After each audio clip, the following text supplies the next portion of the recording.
World cup, একটি trophy, একটা বল, আর মাত্র 90 মিনিট। অথচ এই 90 মিনিটই কখনো একটি জাতিকে আনন্দে ভাসিয়েছে, আবার কখনো লক্ষ লক্ষ মানুষকে স্তব্ধ করে দিয়েছে। কারণ ওয়ার্ল্ড কাপের ইতিহাসে এমন কিছু ঘটনা আছে যেগুলো আজও শুধু ইতিহাস নয়, রহস্য। আজ আমরা খুঁজে দেখব সেই রহস্যগুলোর কিছু অধ্যায়। শেষ বাঁশি বাজলেই ওয়ার্ল্ড কাপ শেষ হয়ে যায় না।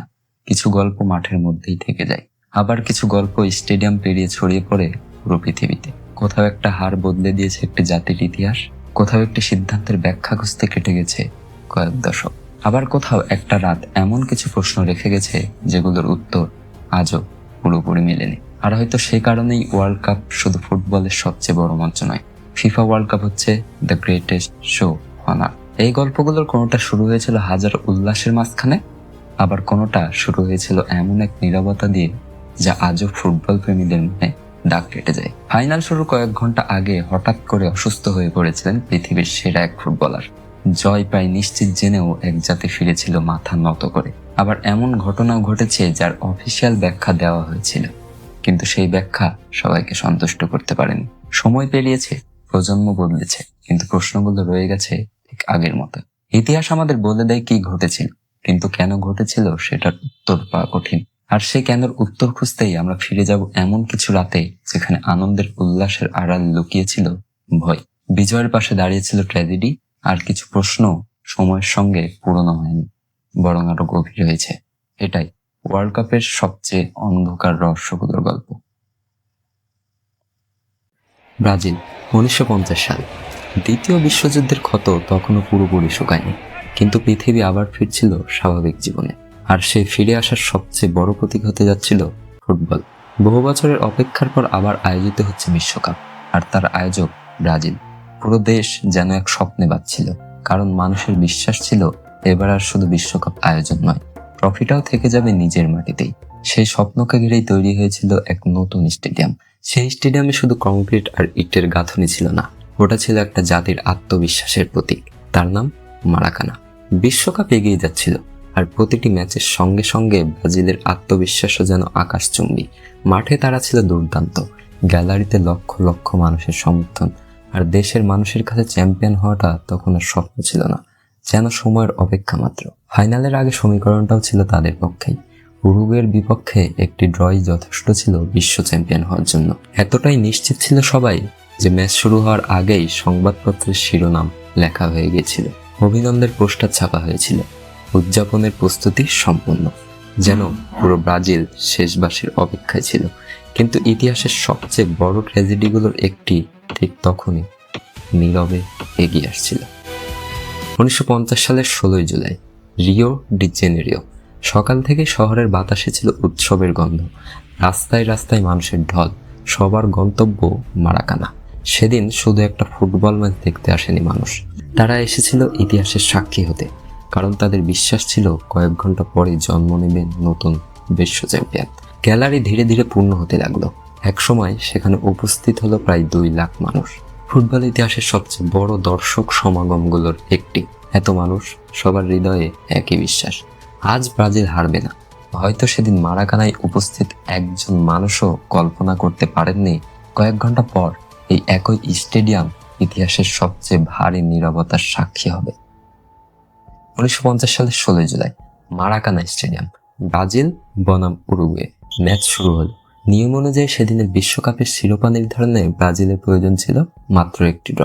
অন্যদিকে উরুগুয়ের সামনে ছিল একটাই পথ, জিততেই হবে। প্রথমার্ধে 2 দলই সুযোগ তৈরি করছিল, কিন্তু 45 মিনিট শেষে স্কোর লাইন তখনও 0-0। দ্বিতীয় অর্ধ শুরু হওয়ার মাত্র 2 মিনিট পর 47তম মিনিটে ব্রাজিলের হয়ে জালের দেখা পান ফ্রিয়াসা। মারাকা যেন বিস্ফোরিত, লক্ষ মানুষের গর্জনে হারিয়ে গেল শব্দ।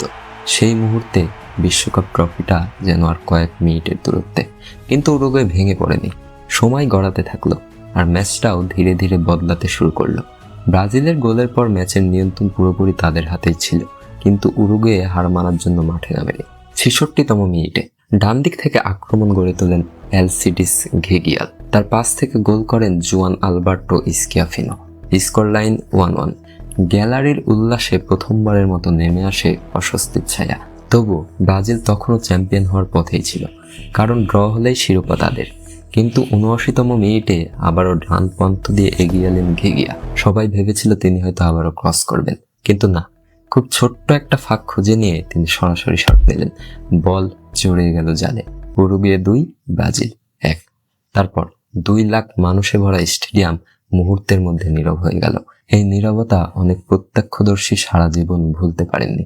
পরে এলসিডিস ঘিগিয়া একবার বলছিলেন, শুধু 3টা জিনিস মারাকানাকে পুরোপুরি নীরব করতে পেরেছে: ফ্রাঙ্কা সিন্টারা, পোপ জন পল দ্বিতীয় আর আমি। তাহলে প্রশ্ন হলো, সবকিছু নিজেদের পক্ষে থাকার পরেও ব্রাজিল হারল কিভাবে? এর উত্তর এক কথায় দেওয়া যায় না, তবে ইতিহাসবিদ ও ফুটবল বিশ্লেষকদের আলোচনায় বারবার ফিরে আসে কয়েকটি বিষয়। প্রথমত, অতিরিক্ত আত্মবিশ্বাস। ম্যাচ শুরু হওয়ার আগেই বিজয়ের উদযাপন প্রায় নিশ্চিত ধরে নেওয়া হয়েছিল। সংবাদপত্রে অভিনন্দের শিরোনাম, প্রস্তুত ছিল উৎসবের সব পরিকল্পনা। আর হয়তো সেই আত্মবিশ্বাসই ধীরে ধীরে পরিণত হয়েছিল চাপে। দ্বিতীয়ত, উরুগুয়ে কখনো নিজেদের ম্যাচ থেকে হারিয়ে যেতে দেয়নি। 1 গোলে পিছিয়ে পড়ার পর তার পরিকল্পনা বদলেছিল, বিশ্বাস হারায়নি। আর তৃতীয় কারণটা হয়তো সবচেয়ে গুরুত্বপূর্ণ, চাপ।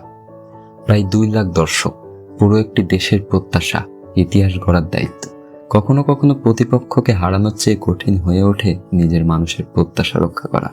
আর সেদিন মারাকানার ঘাসে ব্রাজিল শুধু উরুগুয়ের বিপক্ষেই খেলেনি, তারা লড়ছিল একটি জাতির স্বপ্নের ভার কাঁধে নিয়ে। কিন্তু সবচেয়ে বড় মূল্যটা দিতে হয়েছিল একজন মানুষকে, ব্রাজিলের গোলরক্ষক মোয়াসির বারবোসাল। উরুগুয়ের দ্বিতীয় গোলটি ঠেকাতে না পারার জন্য বছরের পর বছর তাকেই এই পরাজয়ের প্রতীক বানিয়ে ফেলা হয়। অনেকেই তাকে দুর্ভাগ্যের প্রতীক মনে করেন, এমনকি জীবনের বহু বছর পরও তিনি সেই হারের ছায়া থেকে বের হতে পারেননি। এক সাক্ষাৎকারে বারবোসা আক্ষেপ করে বলেছিলেন, ব্রাজিলের সবচেয়ে বড় অপরাধের সর্বোচ্চ সাজাও কয়েক দশকের, কিন্তু আমি এমন এক অপরাধের সাজা ভোগ করছি যা আমি করিনি। হয়তো এটাই মারাকানার সবচেয়ে বড় ট্র্যাজেডি, কারণ সেদিন শুধু একটা দল হারেন, একজন মানুষও নিয়তির কাছে হেরে গিয়েছিলেন। ফুটবল ইতিহাসে অনেক দল হেরেছে, অনেক দেশ ট্রফিটা খুব কাছ থেকে দেখেও ছুঁতে পারেনি, কিন্তু খুব কম পরিচয়ই একটি আলাদা নাম পেয়েছে। 1950 সালের সেই বিকালের পর ব্রাজিলের এই পরাজয় শুধু একটি ম্যাচের ফল ছিল না, এটা হয়ে উঠেছিল একটি জাতীয় ট্র্যাজেডি। ইতিহাস পরে এই ঘটনাকে একটি নাম দেয়, মারাকানাঞ্চ, স্প্যানিশ শব্দ যার অর্থ মারাকানার মহাবিপর্যয় বা মারাকানার ভয়াবহ ধাক্কা। কয়েক মিনিটের একটি ম্যাচ বদলে দিয়েছিল লক্ষ লক্ষ মানুষের স্মৃতি, আর প্রমাণ করে দিয়েছিল ওয়ার্ল্ড কাপের সবচেয়ে বড় পরাজয় সবসময় স্কোরবোর্ডে লেখা থাকে না, কখনো কখনো তার ভার বয়ে বেড়াতে হয় একটি জাতিকে। যদি আপনি মনে করেন এটাই ছিল ওয়ার্ল্ড কাপের সবচেয়ে অদ্ভুত রাত, তাহলে ইতিহাসের কাছে এখনো আরো একটি বড় প্রশ্ন বাকি আছে। 1998 সালের 12 জুলাই বিশ্বকাপ ফাইনাল শুরু হতে তখনও কয়েক ঘন্টা বাকি, আর ঠিক সেই সময় পৃথিবীর সেরা ফুটবলারকে ঘিরে শুরু হয় এমন এক রহস্য যার উত্তর নিয়ে বিতর্ক আজও থামেনি। 1998 ফুটবল তখন এক নতুন নায়কের নাম মুখে মুখে বলছিল, বয়স মাত্র 21, অথচ ইতিমধ্যেই তিনি হয়ে উঠেছিলেন বিশ্বের সবচেয়ে ভয়ঙ্কর স্ট্রাইকারদের একজন। তার গতি, তার ড্রিবল, তার গোল করার অ্যাবিলিটি প্রতিপক্ষের জন্য ছিল এক দুঃস্বপ্ন। পৃথিবী তাকে চিনতো এক নামে, রোনালদো। অনেকে বলতেন তিনি শুধু একজন ফুটবলার নন, তিনি ছিলেন ব্রাজিলের সবচেয়ে বড় আশা। সেই বিশ্বকাপে ব্রাজিল আবারও পৌঁছে গিয়েছিল ফাইনালে, আর অধিকাংশ বিশ্লেষকদের চোখে শিরোপার সবচেয়ে বড় দাবিদারও ছিল তারাই, কারণ তাদের সামনে ছিল এমন একজন খেলোয়াড় যাকে থামানোর উপায় তখনও কেউ ঠিক করে খুঁজে পায়নি। কিন্তু 1998 সালের 12 জুলাই ফাইনাল শুরু হওয়ার কয়েক ঘন্টা আগে মাঠের বাইরে ঘটে গেল এমন এক ঘটনা যা বদলে দিয়েছিল সেই রাতের গল্প।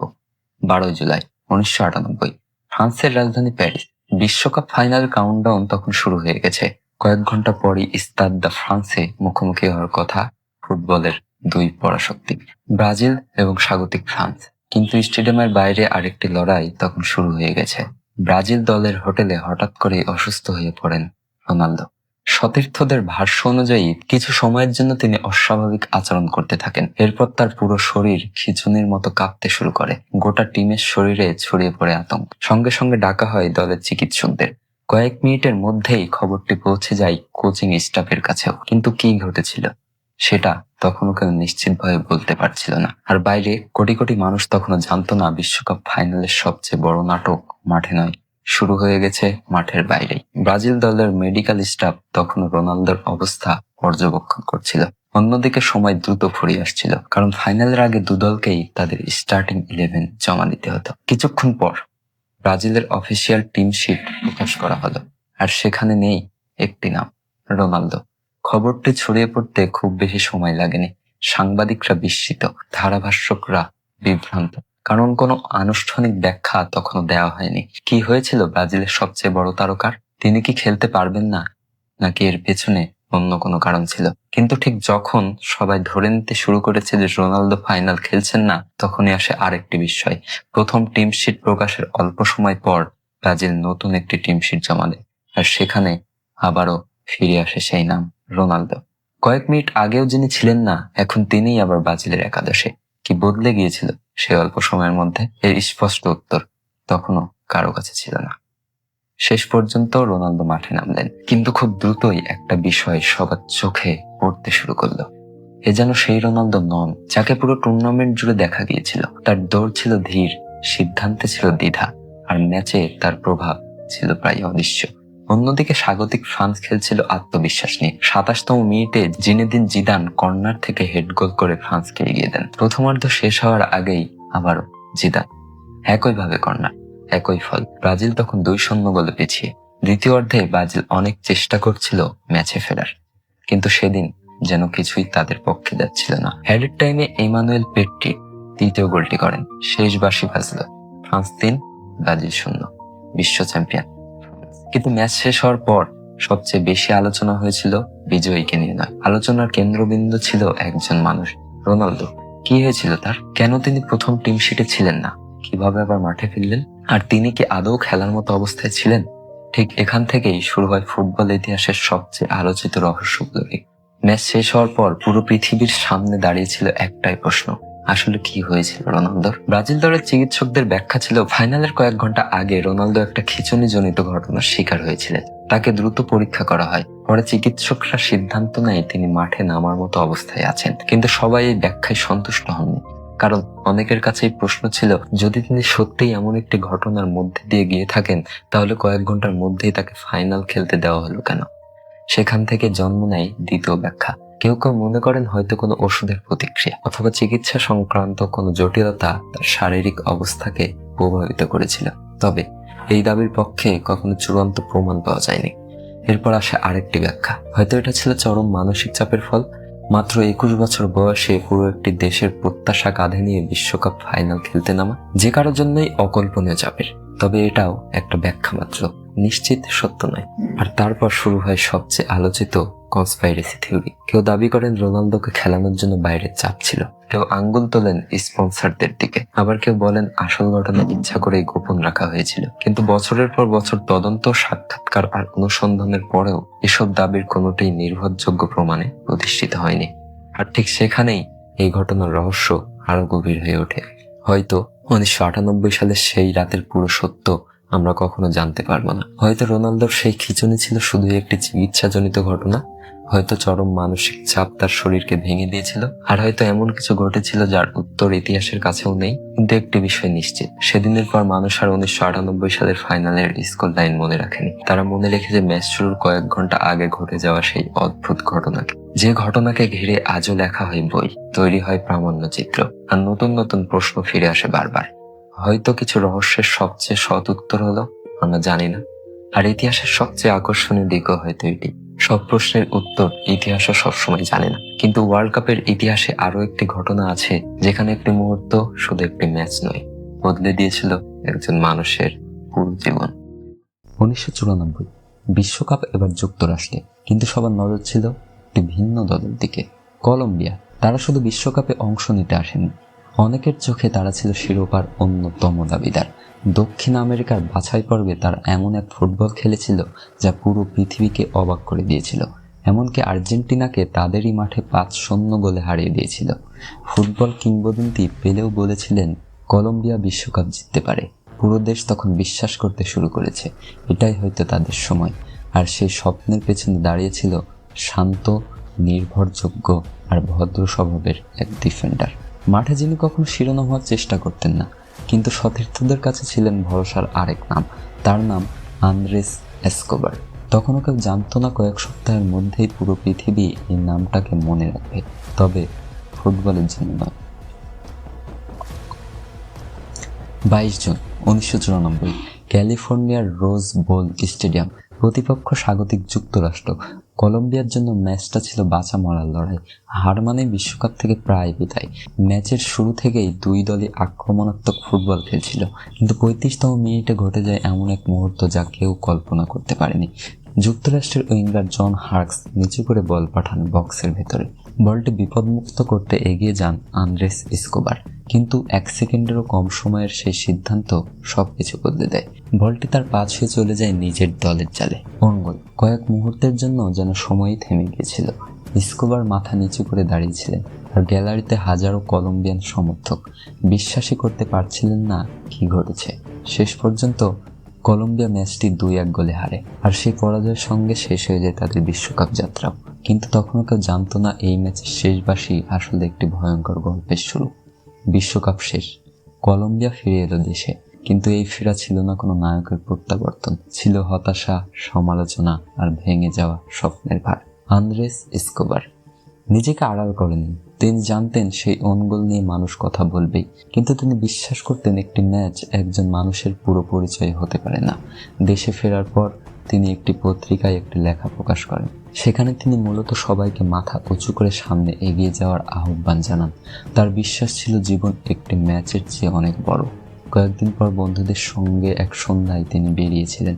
ঠিক কিভাবে কথা কাটাকাটি শুরু হয়েছিল সেই বিবরণ নিয়ে আজও বিভিন্ন বর্ণনা রয়েছে, কিন্তু একটা বিষয় নিশ্চিত, সেই রাত আর 5টা রাতের মতো শেষ হয়নি। পার্কিং লটে উত্তপ্ত বাক্য বিনিময় চলছিল, আর তারপর পরিস্থিতি হঠাৎ বদলে যায়। আর কয়েক সেকেন্ডের মধ্যেই এমন কিছু ঘটে যা শুধু কলম্বিয়াকেই নয়, পুরো ফুটবল বিশ্বকে স্তব্ধ করে দিয়েছিল। 2 জুলাই 1994, কলম্বিয়ার মেডেলিন। গভীর রাত। পার্কিং লটের সেই উত্তপ্ত পরিস্থিতি মুহূর্তের মধ্যে নিয়ন্ত্রণের বাইরে চলে যায়। কয়েকটা গুলির শব্দ, আর সবকিছু থেমে যায়।